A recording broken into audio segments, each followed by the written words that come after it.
முருகப்பெருமான் அருணகிரிநாதருக்கு செய்த முதல் உபதேசம் சும்மா இரு சொல் அற அப்படி என்று உபதேசித்தார். ஏன் அப்படி உபதேசித்தார் என்று பார்க்கலாம் வாங்க. அருணகிரிநாதர் பல துன்பங்களுக்கு ஆளாகி வாழவே வேண்டாம், வாழ்ந்தது போதும் அப்படின்னு திருவண்ணாமலையினுடைய கோபுர குடவரையிலிருந்து ஏறுகிறார். மேலிருந்து கீழே விழுந்து தன்னுடைய உயிரை மாய்த்து கொள்ள விரும்பி கீழே விழுகிற போது அவரே அறியாமல், அவருக்கு தெரியாமல் முருகா அப்படின்னு கதறி கீழே விழுந்தார். அதைதான் பண்டை தவம் என்று சொல்கிறார்கள். தொழிலே தேசின பூஜா பலன் என்போர்.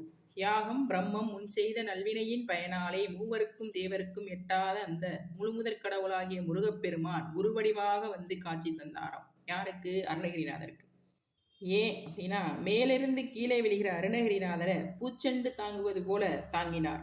அருணகிரி இறைவன் தந்த இப்பிறப்பை தற்கொலை செய்து கொள்வது பாவம். தற்கொலை செய்து கொண்டவனுக்கு மறுபடி மானிட பிறப்பு என்பது வராது. பேயாயிருந்து அலையணும் என்னாரு. அருணகிரிநாதர் சொன்னாரு, சுவாமி, நான் ரொம்ப பாவம் பண்ண செய்தவன், எனக்கு வாழவே தகுதி கிடையாது. சுவாமி சொல்றாரு, அருணகிரி, நீ மனதை தளர விடாதே. கோடி காகங்கள் கூடி நின்றாலும் ஒரு கல்லுக்கு முன் நிற்காது. விண்ணளவு அடுக்கிய விறகானாலும் ஒரு தீக்குச்சி எரித்து சாம்பலாக்கிவிடும். முருகப்பெருமான் கருணை கடல். அவர் கூறும் அடியார்வினை தீர்க்கும் தெய்வம். அதோ இருக்கிற மூர்த்தி உன்னை காப்பாற்றும் அப்படி என்று கூறி செங்கரத்தை சென்னிலே வைத்து அருகண்ணாலே பார்த்து சும்மா இரு சொல்லற உபதேசித்தார். இதுதான் அருணகிரிநாதருக்கு முருகவன் பெருமான் செய்த முதல் உபதேசம். சும்மா இரு சொல்லற.